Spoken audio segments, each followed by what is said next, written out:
Ni wakati mwingine tena tunakwenda kubaruza katika sehemu mbalimbali. Kwa siku hii leo tunazungumzia msanii maarufu anayejulikana kwa jina la Diamond Platnumz. Bwana huyu kaka ameweza kufanya mengi hapa Tanzania lakini pia huko nje. Sasa siku hii leo tunazungumzia upande mzima wa kimataifa. Kupitia kwenye kipindi cha Gift Online TV ameweza kuzungumzia namna wasanii ambavyo walishuka kwenye ushindani wa kimuziki wa kimataifa, lakini ameeleza mfumo wa Diamond na kusema kwa sasa kimataifa hazungumziwi tena kwa sababu hakuna wimbo ambao unafanya vizuri tangu Koma Savaa ilivyopita. Kwa hiyo ameongeza akiona anaenda kimataifa ujue Koma Savaa bado inambeba, ila kuwa anaongeza nguvu kwa sababu kimataifa hafanyi vizuri kwa sasa na baadhi ya ngoma alizotoa hazifanyi vizuri kama Koma Savaa. Kwa hiyo tunaona kabisa twende mbele turudi nyuma, kinachombeba msanii wetu Diamond huko nje ni Koma Savaa, lakini anaweza kuongeza kuwa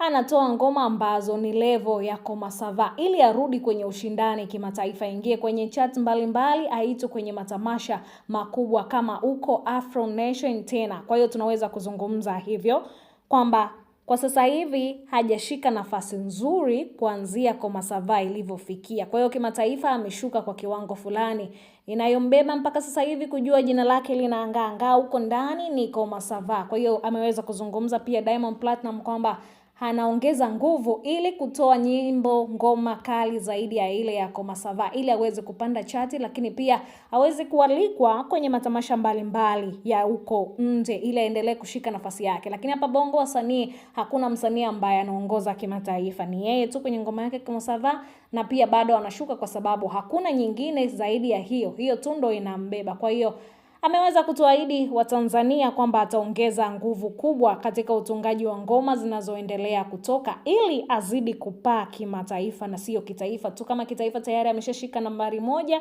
bado kimataifa pia aendelee kuongoza. Hii ni Gift Online TV, endelea kusubscribe, kushare, like pamoja na kucomment upate mengi.